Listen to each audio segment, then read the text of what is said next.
Hello बच्चों। ये P Y Q JEE Mains 2023 का प्रीवियस ईयर क्वेश्चन है। इसमें क्या बोल रहा है तुमसे? इसमें बोल रहा है कि let a b c and d, हमारे पास क्या दे रखा है, a b c and d be positive real number. ये हमारे पास ए बी सी डी क्या दे रखा है, positive real number such that a plus B plus C plus d, इसकी वैल्यू क्या गिवन है 11। If the maximum value of this quantity, इस क्वांटिटी की मैक्सिमम वैल्यू क्या दे रखी है 3750 into beta, then find the value of beta. तो हमें क्या बोला है, बीटा का वैल्यू निकालो। अब बच्चों देखो, इस टाइप का जो क्वेश्चन होता है ना, इसका थोड़ा सुनो ध्यान से। इसमें सबसे पहली बात क्या है कि हम यूज़ क्या करेंगे, इसमें ना हम arithmetic mean is greater than equals to geometric mean, ये यूज़ करेंगे। ठीक है, दो नंबर के बीच का अरिथमेटिक मीन तो हमें पता है, बट यहाँ पे हम लोग क्या करेंगे, मान लो कि तीन नंबर का अरिथमेटिक मीन होता है, क्या एवरेज होता है ना, तो तीन नंबर का अरिथमेटिक मीन निकालेंगे तो तीनों को ऐड करके 3 से डिवाइड कर देंगे। ये जो क्वांटिटी दे रखा है ना, ए पे पावर 5, बी पे पावर 3, सी स्क्वायर और डी, ठीक है।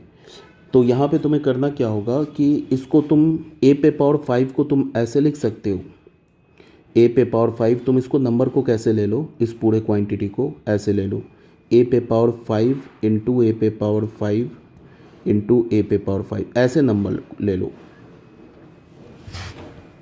ए पे पावर 5 ऐसे ले लो 5 टाइम्स, ठीक है। बी पे पावर 3 को ऐसे ले लो, बी पे पावर 3 इंटू ऐसे ले लो, बी पे पावर 3 नहीं, ये हमने ऐसे नंबर सेलेक्ट कर लिए। अब इसका बेनिफिट क्या होगा ये अभी पता चलेगा।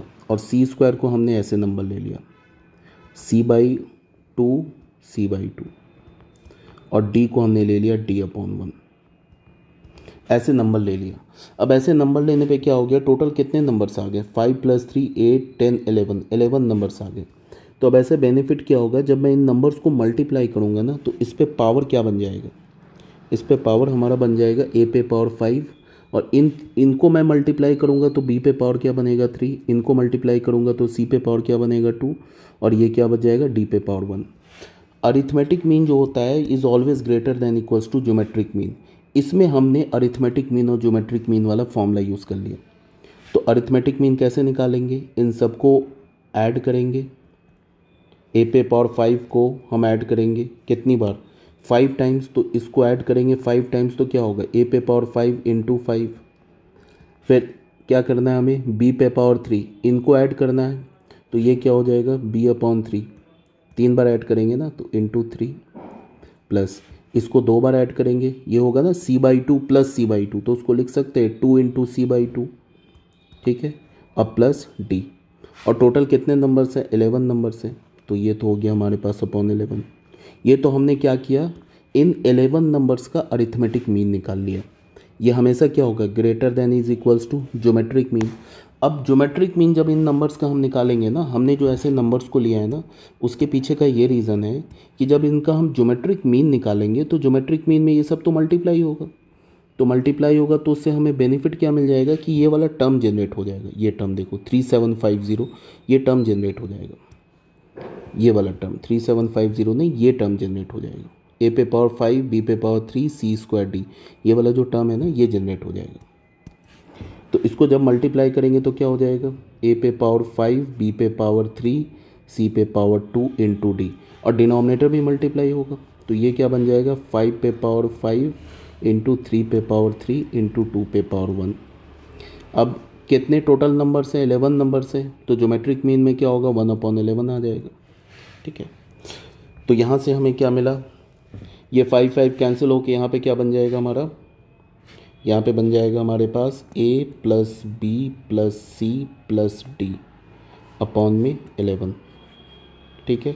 ये ग्रेटर देन इक्वल्स टू क्या होगा, ये हो जाएगा हमारे पास ए पे पावर 5 बी पे power 3 c square d upon 5 पे पावर 5 3 पे पावर 3 इंटू 2 1/11। ठीक है, हमेशा याद रखो अगर 3 नंबर का ज्योमेट्रिक मीन निकालना है ना, ए बी सी का ज्योमेट्रिक मीन निकालना है तो कैसे निकालेंगे, ये तीनों को मल्टीप्लाई कर देंगे, 1/3 पावर ले लेंगे। तो हम इन नंबर्स पर हमने ये जो नंबर्स दिख रहा है ना, इन नंबर्स पे हमने ज्योमेट्रिक मीन इनका निकाला। एक बार तो अरिथमेटिक मीन निकाला, वो तो ये मिल गया हमें। अब इन्हीं का हमने ज्योमेट्रिक मीन निकाला, तो ज्योमेट्रिक मीन कैसे निकलेगा, इन सभी को मल्टीप्लाई कर दिया, तो मल्टीप्लाई किया तो ये मिल गया। टोटल कितने नंबर्स है, 11 नंबर्स हैं, तो 1/11 आ गया। ठीक है, अब यहाँ पे क्या गिवन है, a plus B plus C plus d का वैल्यू 11 गिवन है, तो यहाँ पे क्या हो जाएगा, 11/11 is greater than equals to, यहाँ पे क्या हो जाएगा, a पे पावर 5 b पे power 3 c square d upon क्या हो जाएगा 5 पे पावर 5 इंटू 3 पे पावर 3 इंटू 2, इस पे पावर क्या होगा 11। 11/11 की वैल्यू 1, तो फाइनली हमें क्या मिला, फाइनली हमें मिला, ये मिला ना, B cube C square d upon 5 पे पावर 5 इंटू 3 पे पावर 3 इंटू 2, ये लेस देन इक्वल्स टू 1 होगा। और यहाँ पे क्या है 1/11।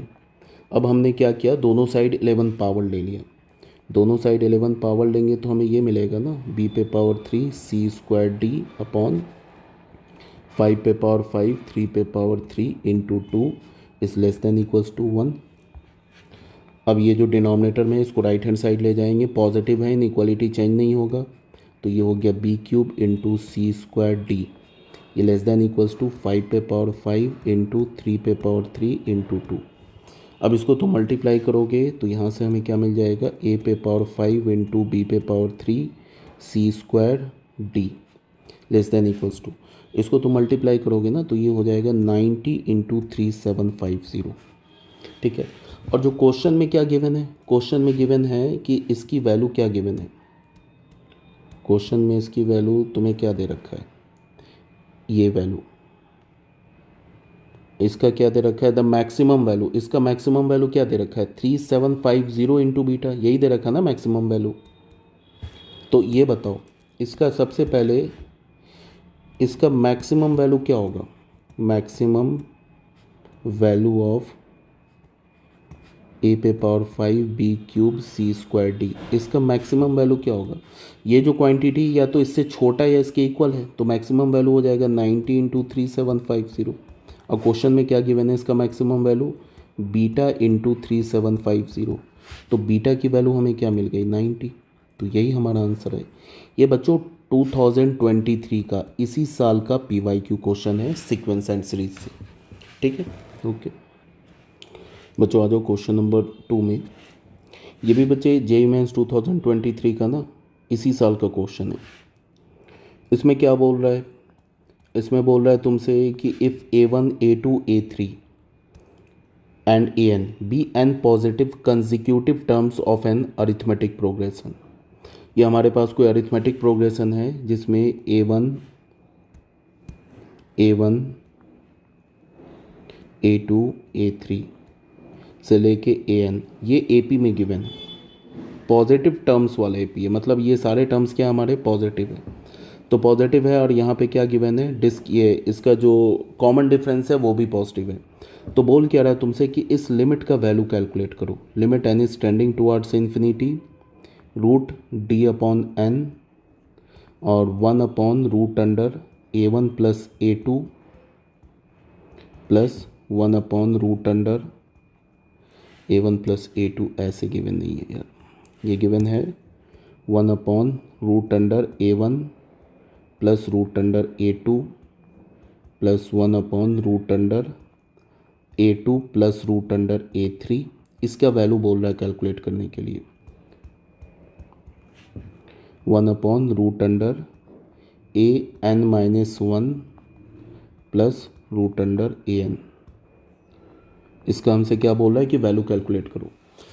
ठीक है, क्वेश्चन में क्या बोल रहा है कि हमारे पास n टर्म्स दे रखे हैं, n टर्म्स जो हमारा AP में है, पॉजिटिव कंजिक्यूटिव टर्म्स है जो कि AP में है, डिस्क्रिमिनांट कॉमन डिफरेंसेस पॉजिटिव, तो बोल रहा है कि इस लिमिट का वैल्यू निकालो। अब देखो बच्चे इसमें करना क्या है हमें, इसमें हम लोग क्या करेंगे कि अच्छा ये बताओ, पहले इसको तुम ऐसे देखो, अगर मैं इसको रैशनलाइज करूँ, इस टर्म को रैशनलाइज करूँ तो क्या हो जाएगा 1 upon root under A1 plus root under A2, इसको रैशनलाइज करो तो इसको मैंने लिखा A2 माइनस A1 से मल्टीप्लाई किया और A2 माइनस A1 से डिवाइड किया। अगर मैंने इसको रैशनलाइज कर दिया तो यहाँ पे क्या आ जाएगा, ये आ जाएगा root under A2 minus root under A1 upon में क्या हो जाएगा, रूट अंडर A2 का square is A2 minus A1, ऐसे आ जाएगा ना। तो इसको अगर मैं रैशनलाइज करूँगा सेम लाइन में तो इसका वैल्यू क्या आ जाएगा, ये जो लिखा हुआ है 1 upon root A2 plus root A3, इसको रैशनलाइज करूँगा तो ऐसे आ जाएगा root under A3 minus root under A2 upon A3 minus A2, ऐसे आ जाएगा ना ये। ठीक है, तो अब यहाँ पे देखो करना हमें क्या, इसको हम लोग करते हैं पहले रैशनलाइज, इस टर्म को देखो। ठीक है, ये हमें लिमिट फाइंड आउट करना है इसका। तो इसको जब हमने रैशनलाइज किया तो हमें क्या मिल जाएगा, limit n is tending towards infinity root under d upon n, और यहाँ पे क्या हो जाएगा, इसका वैल्यू हो जाएगा root under A2 minus root under A1 upon इसका वैल्यू क्या हो जाएगा d, प्लस ये क्या हो जाएगा root under A3 minus root under A2 upon में हो जाएगा d plus and so on, ये क्या हो जाएगा root under AN minus root under AN minus 1, ऐसे ही हो जाएगा ना, n minus 1 upon d। d कहने का मतलब ये है ना कि इसमें हमने क्या किया है, इसमें एक्चुअल में ना ये d की जगह ऐसे तुम देख लो, ये ऐसे आ रहा है ना A2 माइनस A1, ये आ जाएगा ना A2 माइनस A1, और यहाँ क्या आ जाएगा A3 माइनस A2, और यहाँ क्या आ जाएगा AN माइनस AN माइनस 1। तो ये तो d के इक्वल है ना, ये सभी तो d के इक्वल है, तो इसको हमने ऐसे लिख लिया, इन सब की जगह पे क्या लिख लिया, d लिख लिया, यहाँ पे इसको हमने क्या बोल दिया d, यहाँ पे ये सब क्या आ जाएगा d आ जाएगा, ये डी डी में आ गया ऐसे। अब d को बाहर करो, कॉमन लेके, डिनोमिनेटर सेम है, d को बाहर करो तो ये क्या हो जाएगा root d upon d into 1 upon root n, ऐसे लिख लिया। अब तुम इन टर्म्स को देखो ध्यान से, यहाँ पे क्या होगा कि ये वाला जो पहला ब्रैकेट है ना दूसरे ब्रैकेट के दूसरे टर्म से कैंसिल हो जाएगा। ठीक है, फिर ये जो दूसरा ब्रैकेट है इसके अगले वाले ब्रैकेट के दूसरे टर्म से कैंसिल हो जाएगा, तो ये वाला भी टर्म कैंसिल हो जाएगा इसके पहले वाले टर्म से, हो जाएगा ना। तो फाइनल हमारे पास बचेगा क्या, यहाँ पे हमारे पास बचेगा root under AN minus root under A1, ये बचेगा। अब यहाँ पे हुआ limit n is tending towards infinity root d upon d, ये क्या हो जाएगा 1 by root d into 1 by root n। अब रूट अंडर AN को क्या लिख सकते हैं, AN को लिख सकते हैं a plus n minus 1 into d minus root under A1, ऐसे लिख सकते हैं। तो ये क्या हो जाएगा, limit n is tending towards infinity 1 upon root d, इसको ना रूट को अंदर ले जाओ तो ये ऐसे हो जाएगा, ये root under a plus n minus 1 into d upon root n minus root A1 upon root n, ऐसे हो गया। ठीक है, तो यहाँ से क्या हो गया, ये limit n is tending towards infinity 1 upon root d, और इसको एक कर लिया स्क्वायर रूट में हमने a plus n minus 1 into d upon n minus root under A1 upon n, ऐसे कर लिया। तो यहाँ से क्या हो जाएगा, ये limit n is tending towards infinity 1 upon root d। अब बच्चे इस स्क्वायर रूट के अंदर क्या लिख सकते हैं, ऐसे लिख सकते हैं a upon n plus 1 minus 1 upon n into D और minus root under A1 upon n। अब n किसे टेंस कर रहा है, इन्फिनिटी को, तो 1 अपॉन n क्या हो जाएगा 0, तो ये वाला टर्म 0 हो जाएगा, ये टर्म 0 हो जाएगा और ये भी टर्म 0 हो जाएगा। तो यहाँ से हमें क्या मिलेगा, limit n is tending towards infinity, और ये हो जाएगा 1 अपॉन रूट d, और ये स्क्वायर रूट के अंदर क्या हो जाएगा, ये 0 हो गया, ये भी 0 हो गया, ये पूरा 0 हो गया। तो यहाँ पे क्या बचा 0 प्लस ऐसे बचेगा ना 1 माइनस 0 इंटू डी और माइनस रूट अंडर 0। तो यहाँ से क्या मिला, limit n is tending towards infinity 1/√d, और यहाँ से क्या बचेगा, √d, तो ये कैंसिल होके क्या मिल जाएगा 1, तो यही हमारा आंसर हो जाएगा।